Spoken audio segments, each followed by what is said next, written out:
নমস্কার বন্ধুরা, আপনারা যে যেখান থেকে আমার ভিডিওটি দেখছেন সবাইকে আমার ভিডিওটি দেখার আমন্ত্রণ জানাচ্ছি। আজকে আপনাদের সঙ্গে শেয়ার করতে চলেছি একটি মজাদার, পুষ্টিকর ও স্বাস্থ্যকর সাবুদানার রেসিপি। এই রেসিপি থেকে বাচ্চারা ভালো মানের কার্বোহাইড্রেট, প্রোটিন, ক্যালসিয়াম সহ ভরপুর মাত্রায় ভিটামিন এবং মিনারেলস পাবে, যা একটি বাড়ন্ত বয়সী বাচ্চার পেশি শক্ত করতে, হাড় শক্ত করতে, ওজন বৃদ্ধিতে, বাচ্চার কোষ্ঠকাঠিন্য দূর করতে, এমনকি রক্ত সঞ্চালনেও গুরুত্বপূর্ণ ভূমিকা রাখে। এবার চলে যাই মূল রেসিপিতে। আমি এখানে কিছুটা পরিমাণে সাবুদানা নিয়ে নিয়েছি। এবার আমি খাবার বিশুদ্ধ জল দিয়ে এই সাবুদানাকে খুব সুন্দর করে ধুয়ে নেব। ভালো করে ধুয়ে নেওয়ার পর আবার কিছুটা জল সহ সাবুদানাকে খুব সুন্দর করে সেদ্ধ করে নেব। আর এটা যতক্ষণ না পর্যন্ত জলের মতো রং না আসে ততক্ষণ ভাববেন সেদ্ধ হয়নি। আর যখন দেখবেন এটা জলের মতো রং হয়ে গেছে তখন কিন্তু বুঝে নেবেন এটা সেদ্ধ হয়ে গেছে। আর এখানে আমি খুব সুন্দর করে সাবুদানাগুলোকে সেদ্ধ করে নিলাম। আর এই যে দেখুন, আমার কিন্তু সাবুদানাগুলো সেদ্ধ হয়ে গেছে। আর এবার আমি একটি কলা নিয়ে নিলাম। আর এখানে একটি কাঁটা চামচের সাহায্যে আমি কলাটাকে খুব সুন্দর করে ম্যাশ করে নেব। আর কলা হলো একটি ক্যালসিয়ামে ভরপুর খাবার, আবার সহজপাচ্য, যা বাচ্চাদের খুব সহজেই হজম হয়ে যায়।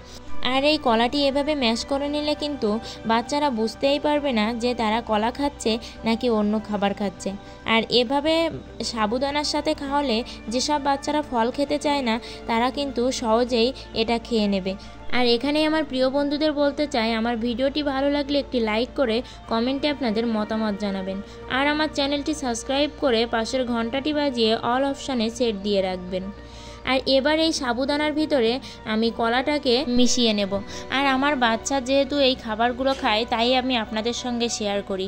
আর আমার বাচ্চার জ্বর হওয়ার পরে কিন্তু ওর ওজনটাও কমে গেছে, আবারও কিছু খেতেই চাইছে না।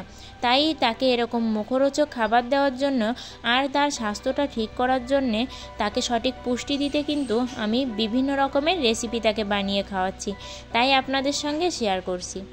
আর এবার এই যে এই সম্পূর্ণ কলাটা নিয়ে আমি সুন্দর করে এই সাবুদানার সঙ্গে মিশিয়ে নেব। আর একটি কথা আপনাদের বলতে চাই, আপনারা বাচ্চাকে মোটা না করে আগে খেয়াল করুন যে খাবারটি আপনারা বাচ্চাকে খাওয়াবেন সেটা আপনার বাচ্চাকে কতটা পুষ্টি দিতে পারছে। শুধু যে বাচ্চাকে মোটা করতে হবে এই চিন্তা মাথার থেকে একদমই ফেলে দিন। আগে দেখতে হবে বাচ্চাকে কতটা পুষ্টি দিতে পারছি। আর এবার আমি এই খাবারের ভিতরে খানিকটা গরুর দুধ অ্যাড করলাম। যেহেতু আমার বাচ্চা গরুর দুধ খায় তাই কিন্তু আমি এখানে গরুর দুধ অ্যাড করলাম।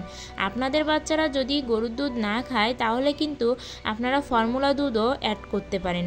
আর এই প্রচণ্ড গরমে শুধু বাচ্চা না, বড় মানুষও কিন্তু অসুস্থ হয়ে পড়ছে। আর বাচ্চাদের তো কথাই নেই। তাই আপনারা সবসময় চেষ্টা করবেন বাচ্চাদেরকে এরকম পেট ঠান্ডা করা রেসিপি খাওয়াতে, যেটা বাচ্চার স্বাস্থ্যও ভালো রাখবে, আবার বাচ্চাকে সঠিক পুষ্টিও দেবে। আর এই যে আমার রেসিপিটি কিন্তু পুরাই কমপ্লিট। আর আমার রেসিপিগুলো ভালো লাগলে আপনারা একটু বেশি বেশি করে শেয়ার করবেন, আমাদের পাশে থাকবেন, আমাদেরকে একটু সাপোর্ট করবেন। আমি সবার কাছে একটাই অনুরোধ করতে চাই। আর এই যে এখানে আমার রেসিপি কিন্তু পুরাই রেডি। আর এখন তো আমার বাবু ঘুমিয়ে গেছে, তাই ও ঘুম থেকে উঠলেই কিন্তু ওকে বিকালের নাস্তায় আজ এটা খেতে দেব। তাহলে আজকের ভিডিওটা এ পর্যন্তই। সবাই ভালো থাকবেন, সুস্থ থাকবেন, আর আমাদের একটু বেশি বেশি সাপোর্ট করবেন।